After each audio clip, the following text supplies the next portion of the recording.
Good evening साथियों, मैं अनुभव आपका स्वागत करता हूं आपके अपने परिवार पर। सभी साथियों को, सभी दोस्तों को, सभी भाइयों को राम राम, राधे राधे।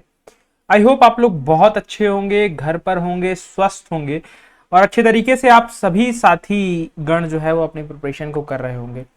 तो कल एक सेशन मैंने आप लोगों के साथ लिया था जिसमें मैंने आप लोगों से थोड़ी वार्ता की थी। ठीक है, वार्ता किस मुद्दे पर हुई थी? तो वो आपका जो टॉपिक था वो हम लोगों ने डिस्कस किया था, उसमें एसएससी जेई के बारे में। ठीक है, इसके बारे में एसएससी जेई के बारे में हम लोगों ने डिस्कस किया था, एसएससी जेई की चीजों पर डिस्कस किया था। ठीक है, तो यहां पर अगर मैं आप लोगों से बात करूं, आगे की तरफ चलूं, तो कुछ चीजें मैं आप लोगों को बताना चाहूंगा। ठीक है, क्या चीजें मैं आप लोगों को बताना चाहूंगा? चीजें आप लोगों को ये बताना चाहूंगा कि आप लोग क्या कर सकते हो एसएससी जेई के लिए।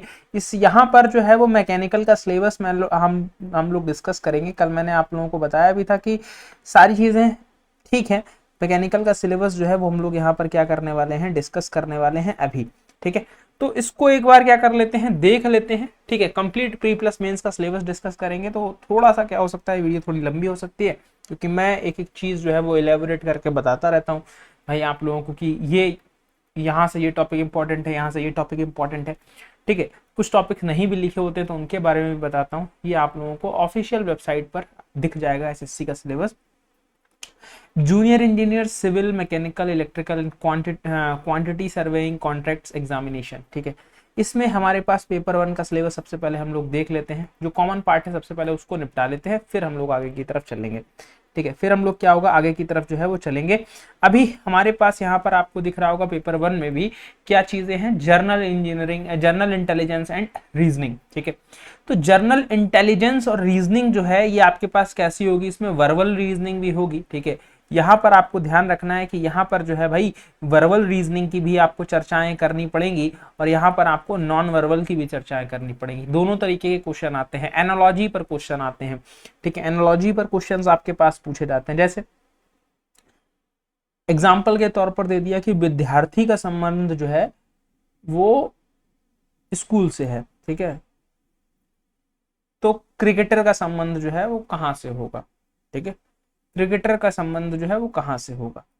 ठीक, तो इस तरीके से आपसे एनालॉजी पूछी जा सकती है। Similarities, similarities, differences. ठीक है, डिफरेंसेस, स्पेस विजुअलाइजेशन। ठीक है, स्पेस विजुअलाइजेशन, प्रॉब्लम सॉल्विंग। ठीक है, एनालिसिस, जजमेंट, डिसीजन मेकिंग। ठीक है, visual memories, discrimination, observation, relationship. ठीक है, आप आते हैं वो बहुत सारे स्टेटमेंट देखे कुछ इस तरीके से, मतलब ये इन सिंबल से क्या है, कुछ ना कुछ डिनोट होता रहता है और आपसे पूछा जाता है कोई रिलेशन स्टैब्लिश करने को। Arithmetical reasoning. ठीक है, वर्बल, फिगर क्लासिफिकेशन। ठीक है, अर्थमेटिकल नंबर्स, सीरीज। ठीक, तो यहाँ से आपके पास क्या रहते हैं, यहाँ से आपके पास जो है वो आपके पास क्या रहते हैं भाई, क्वेश्चन जो हैं वो रहते हैं। ठीक है, क्वेश्चन जो है वो आपके पास क्या है, यहाँ पर आपके पास जो है इतने इन जगहों से क्वेश्चन जो है वो रहने वाले हैं, क्योंकि ये एक टॉपिक ऐसा है कि जो मोस्ट स्कोरिंग टॉपिक है। तो थोड़ा सा आप लोगों को क्या करना पड़ेगा भाई, थोड़ा सा इस चीज को ध्यान रखना पड़ेगा। ये टॉपिक जो है ये बहुत ज्यादा स्कोरिंग है। ठीक है, क्या है कि स्कोरिंग एरिया आपके पास क्या है भाई, है यहाँ से 50 में से लड़के जो है वो 45 प्लस नंबर भी लाते हैं, जिनका सिलेक्शन जब फाइनल मेरिट में आते हैं वो उनके अप्रोक्सीमेट नंबर आपके पास इतने ही होते हैं। ठीक है, और ये कैसे अचीव किया जा सकता है भाई, ये अचीव किया जा सकता है प्रैक्टिस से। ठीक है, ये प्रैक्टिस से ही अचीव किया जा सकता है। प्रैक्टिस जितनी आप करोगे उतना आप लोग जो है इस पार्ट में माहिर होते चले जाओगे। ठीक है, अभी अगर हम लोग बात करें जनरल अवेयरनेस की, किसकी बात करते हैं, जनरल अवेयरनेस की बात कर लेते हैं, जनरल अवेयरनेस की बात कर लेते हैं। तो जनरल अवेयरनेस में आपके पास क्या है, question will be aimed at testing the candidates general awareness. तुम्हारी जनरल इंटेलिजेंस कैसी है, तुम चीजों को लेकर अवेयर हो कि नहीं हो। ठीक है, तो उन सभी चीजों पर आपसे क्वेश्चन जो है वो यहाँ पर क्या होंगे, पुटअप किए जाएंगे। ठीक है, यहाँ पर आपके पास क्या होगा, करंट इवेंट्स। ठीक है, जो आपको बताया कि करंट इवेंट्स के बेसिस पर आपके पास ये क्या हो रहा है, करंट इवेंट के बेसिस पर आपसे क्वेश्चंस जो हैं वो जज किए जाएंगे। ठीक है, करंट इवेंट्स के बाद अगर मैं आप लोगों से बात करूं साइंटिफिक एक्सपेक्ट, साइंटिफिक एस्पेक्ट मतलब कुछ भी साइंस एंड टेक का डेवलपमेंट हुआ उससे रिलेटेड क्वेश्चन, ये जनरली बायो या फिजिक्स से क्लब करके ही ये क्वेश्चन पूछे जाते हैं, साइंटिफिक एस्पेक्ट को रख के, या फिर कोई भी चीज का इन्वेंशन पूछ लिया, किसी भी चीज के बारे में पूछ लिया। तो करंट एसोसिएटेड चीजें जो हैं जो आपके चल रही हैं, ठीक है, वो आसपास आप अवेयर हैं कि नहीं है, उनसे उस चीज के बारे में। ठीक है, आपसे इंडिया और नेबरिंग कंट्री की चीजें पूछी जाएंगी, जैसे आपके पास हिस्ट्री पूछ ली, कल्चर पूछ लिया, ठीक है, जियोग्राफी पूछ ली, इकोनॉमिक्स पूछ लिया, पॉलिटी पूछ ली, साइंटिफिक रिसर्च, ठीक, ये सभी चीजें जो है वो आपके पास क्या है, ये सभी चीजें आपसे पूछ ली जाती है। अब इसमें बोलोगे सर यहाँ पर साइंस तो लिखा नहीं, आपने साइंस भी बताया था। बेटा यहाँ पर साइंस अगर मेंशन नहीं है, लेकिन साइंटिफिक अप्रोचेस पूछी है, साइंटिफिक आपके पास एस्पेक्ट पूछे हैं, तो यहाँ पर आपके पास साइंस भी इंपॉर्टेंट है, लेकिन साइंस एक डिफरेंट फ्लेवर में पूछी जाती है। ठीक है, कि कोई भी चीज है स्टैटिक चीज के साथ डायनामिक चीज किस तरीके से इंटरलिंक्ड है, या फिर कोई डायनामिक चीज चल रही है मार्केट में, उससे रिलेटेड कुछ स्टैटिक चीज पूछ ली। ठीक है, तो इस तरीके से क्वेश्चन जो है वो आपसे पुटअप किए जाते हैं पेपर के अंदर। ठीक है, तो ये चीज आपको क्या रखनी है भाई, ये चीज आपको ध्यान रखनी है। एक बार मैं यार ये चेक कर लेता हूँ, क्योंकि कई बार रिकॉर्डिंग जो होती है वो थोड़ा सा दिक्कत कर जाती है अगर नहीं देखो। अब यहाँ पर तीसरी चीज क्या होती है, तीसरी चीज में जनरल इंजीनियरिंग, मतलब जनरल इंजीनियरिंग का मतलब आपकी स्पेसिफिक ब्रांच रहेगी, चाहे सिविल हो, इलेक्ट्रिकल हो या मैकेनिकल हो, आपकी ब्रांच का पेपर यहाँ पर क्या है, रहने वाला है। ठीक है, तो यहाँ पर पार्ट सी में आप देखोगे आपके पास क्या, आपके पास मैकेनिकल इंजीनियरिंग दिख जाएगी। तो मैकेनिकल इंजीनियरिंग में थ्योरी ऑफ मशीन एक सब्जेक्ट पढ़ा हुआ है, मशीन डिजाइन, इंजीनियरिंग मैकेनिक्स और स्ट्रेंथ ऑफ मटेरियल। यहाँ पर 4 सब्जेक्ट के नाम लिखे गए हैं, और चारों क्या है, इंपॉर्टेंट सब्जेक्ट है। यहाँ से क्वेश्चंस आपके पास पूछे जाते हैं पेपर 1 के अंदर। ठीक है, पेपर 1 के अंदर यहाँ से सब्जेक्ट जो है वही पूछे जाते हैं। चाहे अब यहाँ पर कुछ बहुत इंपॉर्टेंट टॉपिक्स के मैं नाम ले देता हूँ। ठीक है, थ्योरी ऑफ मशीन पूरा पढ़ना होता है, लेकिन यहाँ पर आपके पास कुछ जहाँ से क्वेश्चंस बहुत ज्यादा आपको दिखेंगे, सिंपल मैकेनिज्म आप देख सकते हैं, और गियर्स एंड गियर ट्रेन। अगर आप कुछ भी नहीं पढ़कर जा रहे हैं तो एटलीस्ट आपके पास क्या है, आपके पास ये चीजें आपके पास क्या होनी चाहिए, पढ़ी हुई होनी चाहिए। ये चीजें आपके पास पढ़ी हुई होनी चाहिए। अगर इतनी भी चीजें पढ़ी हैं तो आप लोग क्या कर लोगे, इजिली क्वेश्चन जो है वो बना लोगे, जो भी आपके पास क्या है, जो भी आपके पास पेपर के अंदर पूछे जा रहे हैं। मशीन डिजाइन के अंदर कौन कौन से पार्ट से क्वेश्चन ज्यादा पूछे जाते हैं भाई, रिविट से क्वेश्चन पूछे जाते हैं। देखो यहां से अगर मैं थ्योरी ऑफ फेलियर यहां पर लिख दूं तो फिर वो मैं सोम में नहीं लिखूंगा, तो थ्योरी ऑफ फेलियर। ठीक है, रिविट्स हो गया, थ्योरी ऑफ फेलियर हो गया, आपके पास बियरिंग हो गया। ठीक है, बियरिंग हो गया, ठीक, बियरिंग हो गया, ये हो गया। मैकेनिक्स में आपके पास ज्यादा डिफिकल्ट क्वेश्चन नहीं, फ्रिक्शन से और आपके पास फोर्स एनालिसिस से, मतलब सॉरी, यहां पर आपके पास क्या है, यहां पर आपके पास जो है, आपके पास स्टैटिक पार्ट की ही चर्चा होती है, वो भी स्टैटिक पार्ट कंप्लीट नहीं पूछा जाता है। बाकी कुछ कुछ क्वेश्चन जो है वो आपके पास क्या है, एनएलएम से दिख जाएंगे, न्यूटन्स लॉ ऑफ मोशन से आपको दिख जाएंगे, देखने को मिल जाएंगे। ठीक है, अब मेजर चीज आती है स्ट्रेंथ ऑफ मटेरियल में। यहां से क्वेश्चन जो है वो आपके पास क्या है भाई, स्ट्रेस स्ट्रेन से पूछेगा। ठीक है, स्ट्रेस स्ट्रेन से पूछेगा, इंक्लूडिंग कॉम्प्लेक्स स्ट्रेस स्ट्रेन। ठीक है, आपके पास एसएफडी बीएमडी से क्वेश्चन पूछेगा, और यहां से क्वेश्चन जरूर पूछता है। क्वेश्चन आपके पास टॉरजन और बेंडिंग से पूछता है, क्योंकि ये सब्जेक्ट ऐसा है, ये सब्जेक्ट आपके पास क्या है, आपको क्वेश्चन दिखेंगे ही दिखेंगे। टॉरजन और बेंडिंग से भी क्वेश्चन दिखेंगे, आपको थिन प्रेशर वेसल से दिखेंगे। थिक से उतने क्वेश्चन नहीं पूछे जाते हैं, थिन से क्वेश्चन पूछे जाते हैं। आपसे कॉलम से क्वेश्चन जो है वो आपके पास दिखेंगे। ठीक है, अब यहाँ पर स्प्रिंग से आप लोग बहुत सारे लोग कमेंट करेंगे सर स्प्रिंग से भी आपके पास कभी कभार क्वेश्चन पूछ लिया जाता है, लेकिन फ्रीक्वेंट क्वेश्चन नहीं। ये वो टॉपिक्स हैं जो इंपॉर्टेंट टॉपिक्स हैं। ठीक है, जो टॉपिक्स आपके इंपॉर्टेंट है, बाकी जो यहाँ पर लिखा हुआ है वहां पर पढ़नी आपको सभी चीजें हैं। ये इंपॉर्टेंट टॉपिक्स की चर्चा मैंने आप लोगों से कर दी, क्योंकि इनका डिटेल इलेबोरेशन यहाँ पर नहीं किया गया है। ठीक है, अगर इसके बाद बात करें प्रॉपर्टीज ऑफ प्योर सब्सटेंसेस की, ठीक है, properties of pure substances thermodynamics में, first law of thermodynamics, second law of thermodynamics, air standard cycle. देखो यहाँ पर क्या है, यह पूरा क्लस्टर में सिलेबस दिया है। ये जो पार्ट है ये बेसिकली थर्मल इंजीनियरिंग, या फिर आप बोल सकते हो थर्मो एंड इट्स एप्लीकेशन का आपके पास है, थर्मो प्लस एप्लीकेशन का आपके पास क्या है भाई, ये पूरा जो है वो चिट्ठा दे रखा है। ठीक है, एक साथ दे दिया है, इसको अलग अलग करके हम लोग समझ लेते हैं। Properties of pure substances thermo में, फर्स्ट लॉ थर्मो में, सेकंड लॉ थर्मो में। अब इसमें सर एंट्रोपी नहीं लिखा है, बिल्कुल एंट्रोपी पढ़ना है। ठीक है, बिल्कुल एंट्रोपी नहीं बिल्कुल एंट्रोपी पढ़ना है। हीट और वर्क नहीं लिखा। देखो आप हीट और वर्क आप लोग क्या कर सकते हो, हीट और वर्क का एनर्जी इंटरेक्शन चाहे फर्स्ट लॉ से देखो, चाहे उससे बेसिक उसका पढ़कर देखो, तो आपके पास वो वहां से कवर हो जाएगा। जीरोथ लॉ आपको पढ़ना ही पड़ेगा समझने के लिए। ठीक है, जीरोथ लॉ आपको पढ़ना ही पड़ेगा। ठीक है, तो ये आपके पास क्या है, थर्मोडायनेमिक्स में आप बेसिक कंसेप्ट से उठाओ और एंट्रोपी तक जितनी भी चीजें हैं आपको कंप्लीट करनी है। ठीक है, आपको क्या करनी है, वहां तक कंप्लीट करनी है। वहां पर कोई इफ और बट मत रखना, वहां पर सभी चीजें आपको करनी है। वो सारी की सारी चीजें आप लोगों के लिए क्या है, बेहद इंपॉर्टेंट, बेहद जरूरी आपके पास है। ठीक है, अभी अगर हम लोग यहां से बात करें, आपके पास क्या sir, standard cycle for IC engine, मतलब air standard cycle IC engine के लिए, मतलब ऑटो डीजल डुअल। ठीक है, परफॉर्मेंस बहुत इंपॉर्टेंट यहाँ से क्वेश्चन आते ही आते हैं। कम IC engine combustion, IC engine cooling and lubrication, ठीक है, मतलब यहाँ पर Otto cycle, diesel cycle, dual cycle, performance, combustion कैसे होगा, एसआई में कंबशन, सीआई में कंबशन कैसे होगा, कूलिंग कैसे होगी, तो कंप्लीट आईसी इंजन हो गया। तो मतलब थर्मो भी आपके पास क्या है, थर्मो भी आपको यहाँ पर पूरा पढ़ना है, आईसी भी यहाँ पर आपको पूरा पढ़ना है। इसके बाद अगर हम लोग यहाँ से बात करें, आपके पास क्या sir, Rankine cycle, Rankine cycle of system, boilers, classifications, fitting and accessories, ठीक है, मतलब यहाँ पर रेंकाइन साइकिल हो गया, ठीक है, बॉयलर्स हो गया, बॉयल की फिटिंग और एसेसरीज सभी चीजें यहाँ पर मेंशन हो गई, क्लासिफिकेशन भी हो गया, एयर कंप्रेसर और उसकी साइकिल, ठीक है, एयर कंप्रेसर और उसकी साइकिल, और उसके बाद दो टॉपिक यहाँ पर नीचे दे रखे हैं, स्टीम और स्टीम टरबाइंस और नोजल्स। तो मतलब पावर प्लांट भी आपके पास क्या हो गया, पूरा हो गया, पावर प्लांट भी पूरा हो गया, ठीक है, पावर प्लांट भी पूरा हो गया। अब बीच में कुछ टॉपिक्स बच गए हैं, ये आप लोग थोड़ा सा देख लो। यहाँ से आपके पास क्या है, रेफ्रिजरेशन साइकिल्स और प्रिंसिपल ऑफ रेफ्रिजरेशन प्लांट, ये दो चीजें बच गई हैं। तो ये आपके पास रेफ्रिजरेशन वाला पार्ट है। एसी वाला पार्ट नहीं पूछा जाता है, लेकिन एसी यहां पर मेंशन नहीं है, लेकिन आप जब मेंस की चीजें देखना शुरू करोगे ना, तो मेंस की चीजों में आपके पास वहां पर आपको देखने को मिलेगा। वो नीचे पेपर 2 में है, वो मैं आपको दिखा भी दूंगा, ठीक है, वहां पर थोड़ा डिटेल में बात करी गई है। तो यहाँ पर आपके पास क्या है, यहाँ पर जनरली साइकोमेट्री वगैरह से क्वेश्चन नहीं पूछे जाते, लेकिन मेंस में वो क्वेश्चन वहां से पूछे जाते हैं। तो ये चीज आप लोगों को ध्यान रखनी है, ये चीज आप लोगों को क्या रखनी है, बिल्कुल ध्यान रखनी है अच्छे तरीके से, ठीक है। अब यहाँ पर आपके पास क्या है सर, फ्लूइड्स पर आ जाते हैं, फ्लूइड और फ्लूइड मैकेनिक्स पर आ जाते हैं। बेसिकली क्लासिफिकेशन ऑफ फ्लूइड बहुत इंपॉर्टेंट चैप्टर, यहाँ से बहुत सारे क्वेश्चन आते हैं। फ्लूइड स्टैटिक्स अगेन बहुत इंपॉर्टेंट चैप्टर।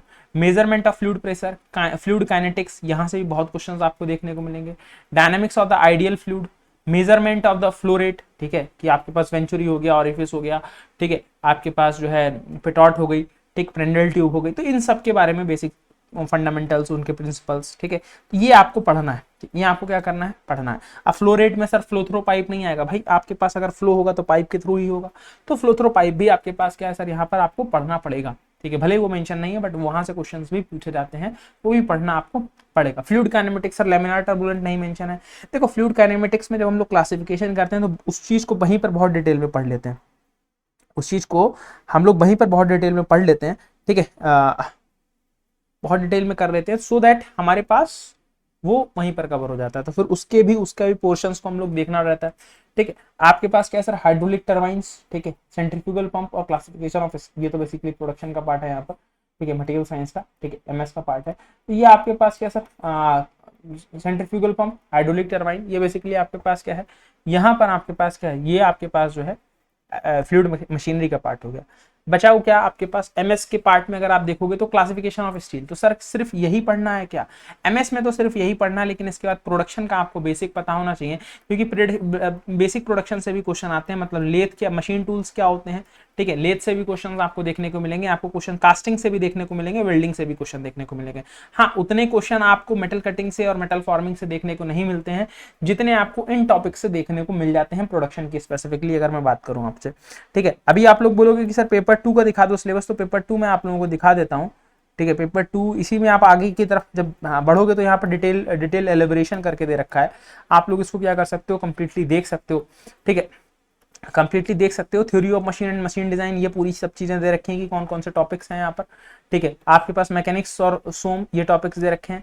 थर्मल इंजीनियरिंग की बात करा है, ठीक है, थर्मल इंजीनियरिंग की बात किया, देखो यहाँ पर आपके पास प्रॉपर्टीज ऑफ प्योर सब्सटेंस को और ओपन कर दिया, फर्स्ट लॉ को और ओपन कर दिया, सेकंड लॉ को भी और ओपन कर दिया, ठीक है। उसके बाद एयर स्टैंडर्ड साइकिल को भी आपके पास यहाँ पर क्या कर दिया, और ओपन कर दिया कि क्या क्या चीजें इंपॉर्टेंट है, परफॉर्मेंस को भी, रैंकाइन साइकिल को भी, बॉयलर्स को भी, एयर कंप्रेसर को भी, फ्लूइड मशीन और मशीनरी, जो मैंने आपको बताया कि अलग अलग टॉपिक्स हैं, उनमें क्या क्या टॉपिक्स आपको पढ़ने हैं, हर एक पॉइंट से आपको क्या कर दिया, चीजों में रूबरू करा दिया, ठीक है, चीजों में क्या करा दिया भाई, अलग अलग बिल्कुल कंप्लीट कर दिया है। फ्लूइड स्टैटिक्स में देखो प्रेशर किसी पॉइंट पर, फ्लूइड मेजरमेंट में देखो मैनोमीटर, यूट्यूब, इंक्लाइंड ट्यूब, ठीक है। तो ये आपके पास हो गया। फ्लूइड काइनेटिक्स, आपके पास dynamics of the ideal fluid, measurement, hydraulic turbines, centrifugal pump. अब प्रोडक्शन इंजीनियरिंग में सिर्फ क्लासिफिकेशन ऑफ स्टील वहां पर लिखा हुआ है, लेकिन यहाँ पर अगर देखोगे तो क्लासिफिकेशन ऑफ स्टील में सारी चीजें जो है वो मेंशन कर दी। जो मैंने आपको बताया कि देखो मशीन्स के बारे में, लेथ मशीन से बहुत क्वेश्चन पूछे जाते हैं, वेल्डिंग से बहुत क्वेश्चन पूछे जाते हैं, कास्टिंग से बहुत क्वेश्चन पूछे जाते हैं। हाँ, ये जरूर है कि मेटल कटिंग से उतने क्वेश्चन नहीं पूछे जाते हैं, मेटल फॉर्मिंग से उतने क्वेश्चन नहीं पूछे जाते हैं, लेकिन आपको वो भी चीजें क्या करनी पड़ेंगी, वो चीजें पढ़नी पड़ेंगी। ठीक है, तो अभी आप लोग प्री पर फोकस करिए। ठीक है, प्री प्लस फोकस करिए, प्री के सिलेबस को आप लोग क्या करिए भाई, सभी चीजें आप लोग करिए। ठीक है, प्री के सिलेबस के साथ साथ जो आपके पास सिलेबस है वो आप पेपर 2 का फॉलो करिएगा। मतलब वहां पर क्या है, वहां पर एक एक टॉपिक दिया हुआ है, पेपर 2 में इलेबोरेशन करके दे दिया, तो पेपर 2 को आप फॉलो करिएगा। कुछ एक्स्ट्रा टॉपिक मैं बता दूंगा कि उनको भी आप क्या कर सकते हैं, उनको भी फर्दर कवर अप कर सकते हैं आप अपनी प्रिपरेशन में। ठीक है, वो आपको हेल्प करेंगे। ठीक है, वो आपको क्या करने वाले हैं, वो आपको हेल्प करेंगे सारी चीजों में। ठीक, अब तो यहां तक आपको क्या है, एक इंपॉर्टेंट अपडेट, ये सभी चीजें जो है वो बतानी थी। ठीक है, अब जो है, अब कुछ और चीजों पर बात कर लेते हैं। और चीजें, जैसा कि आप लोगों को पता है कि भाई गेट एकेडमी आप लोगों के लिए SSC JE pre plus mains का बैच लेकर आया है। इसको आप लोग ज्वाइन कर सकते हैं, डिस्क्रिप्शन बॉक्स में लिंक है, या अगर डिस्क्रिप्शन बॉक्स से नहीं तो गेट एकेडमी लाइव एप्लीकेशन पर जाकर, ठीक है, गेट एकेडमी लाइव एप्लीकेशन पर जाकर आप क्या कर लीजिए, आप बिल्कुल इसको ज्वाइन कर लीजिए। ठीक है, ज्वाइन कर लीजिए। 777 का क्या है भाई, ये बैच आपके पास रहने वाला है। बेनिफिट कॉस्ट रेशियो जो है वो 1 से ज्यादा है। ठीक है, कि बेनिफिट्स बहुत ज्यादा हैं, कॉस्ट आपकी बहुत कॉस्ट इफेक्टिव बैच है, इसको इस तरीके से भी बोल सकते हो। ठीक है, जो आपके पास क्या है, आपके पास यहाँ पर बहुत ज्यादा जो है आपके पास है। ठीक है, इसका आरओआई जो है, रिटर्न ऑन इन्वेस्टमेंट जो है वो भी बहुत ज्यादा है। अगर आप देखोगे बैच के हिसाब से, इतनी ज्यादा चीजें आपको इसमें प्रोवाइड करा दी जाएंगी। सारी चीजें रिकॉर्डेड फॉर्मेट में है, रिकॉर्डेड लेक्चर्स आपको देखने को मिल जाएंगे। आप लोग क्या कर सकते हैं भाई, आप लोग प्रिपरेशन को अपनी कर सकते हैं, मजबूत कर सकते हैं, अच्छे तरीके से अपने कंसेप्ट को मजबूत कर सकते हैं और आगे की तरफ पुश आउट कर सकते हैं। अभी हम लोग आगे की तरफ चलते हैं। ठीक है, अभी अगर हम लोग आगे की तरफ चले तो कुछ आपको एक और इम्पॉर्टेंट अपडेट देनी थी कि बहुत सारे साथी होंगे कि जो अपने आप रहकर तैयारी करना चाह रहे होंगे, तो भाई उनके लिए ये एक रामबाण बुक है। ठीक है, एक रामबाण बुक है, इसको जरूर परचेज कर लो। ठीक है, इसको क्या कर लो, इसको जरूर परचेज कर लो, क्योंकि ये आपके पास क्या है, SSC JEE paper 1 general intelligence and reasoning की ई बुक जो है ये 222 रुपए प्लस जीएसटी में आपको मिल जाएगी। लगभग 245-44 रुपए के आसपास जो है वो आपको मिल जाएगी। और रीजनिंग में बस आपको यही करना है ना। ठीक है, रीजनिंग में आपको बस यही करना, इतने ज्यादा पेपर है ना, मतलब सिविल के भी सारे पेपर्स हैं, इलेक्ट्रिकल के भी सारे पेपर्स हैं रीजनिंग के, मैकेनिकल के भी सारे पेपर हैं रीजनिंग के, तो इतने ज्यादा पेपर हो जाएंगे। तो आप अगर यही करके चले जाओगे ना, सिर्फ मॉक लगा के, तो मैं गारंटी दे सकता हूं कि आप आज से लगाना शुरू करोगे और सिर्फ 1 महीने में आप 40 प्लस के आसपास पहुंच जाओगे। 40 मतलब जो 38 से 42 वाली रेंज है, उस रेंज में आप लोग क्या कर लोगे भाई, इजिली पहुंच जाओगे, अगर सिर्फ 1 महीना इस पर टाइम दोगे, डेली एक प्रैक्टिस सेट लगाओगे। उसके बाद आप प्रैक्टिस जितना करते जाओगे, फिर अभी तो आपके पास 27 अक्टूबर को पेपर है। ठीक है, तो जितनी मेहनत आप करते जाओगे, जितना आप एफर्ट लगाते जाओगे, उतना आप आगे की तरफ बढ़ते जाओगे। और ये मानकर चलना कि रीजनिंग में जितना स्कोर गेन हो जाएगा, जितना जीएस में स्कोर गेन हो जाएगा, उतना आपके लिए बहुत अच्छा रहेगा फर्दर चीज़ों के लिए। ठीक है, फर्दर चीज़ों के लिए बहुत अच्छा रहेगा, क्योंकि अगर नहीं रहेगा तो फिर नहीं स्कोर कर पाओगे, तो फिर आप लोग क्या है भाई, बाहर हो जाओगे। तो ये रामबाण बुक है भाई, इसको परचेज कर लो। इतना ज़्यादा पूरा कलेक्शन एक जगह आपको देखने को नहीं मिलेगा, तो इसलिए आप लोग इसको बिल्कुल परचेज कर लीजिए और आराम से अपनी प्रिपरेशन को क्या करिए भाई, स्ट्रॉन्ग करिए, मजबूत करिए, मस्त तरीके से अपनी प्रिपरेशन को चलाइए। ठीक है, तो चलिए फिलहाल के लिए ये चीज़ें आपको बतानी थी। कोई भी क्वेरी रहेगी, कोई भी समस्या रहेगी, कोई भी परेशानी रहेगी, तो आप लोग ऑफलाइन कमेंट करिएगा। ठीक है, ऑफलाइन कमेंट करिएगा। जो आपके पास सिलेबस जो है वो मैं आप लोगों को क्या कर देता हूँ, वो मैं आप लोगों को अपलोड करा देता हूँ। ठीक है, टेलीग्राम ग्रुप पर मैकेनिकल इंजीनियरिंग में अनुभव सर पर आप लोग क्या कर लीजिए भाई, ज्वाइन हो जाइए, और जो भी अपडेट है वहाँ पर मैं आप लोगों को देते रहता हूँ। ठीक है, तो वो आप लोग क्या कर लीजिए, बिल्कुल उससे जुड़े रहिए। ठीक है दोस्तों, चलिए, थैंक यू सो मच, करते हैं मुलाकात नेक्स्ट क्लास में। Thank you so much.